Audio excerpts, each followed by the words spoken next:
Assalomu alaykum jigarlarim. Mana bizda 5 tonnalik qozonda mana go'sht qaynayapti, go'sht. Bormaylar? O'zbekcha halim deydi buni. Kecha solingan. Ertaga pishadi. 2 sutka qaynaydi bu. Aka nechta tonna go'sht ichida?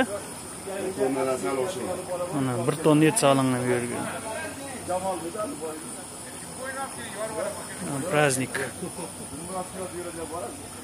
Qo'rakalarimiz olib boryapti, xudo xolasa ertaga tayyor bo'ladi, chep. Xudo xolasa namozdan keyin tayyor. Ertalab kelaverasizlar.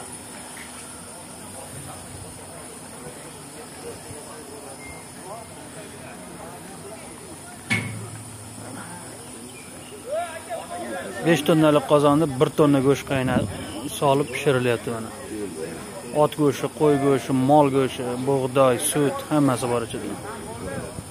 Halim deydi buni.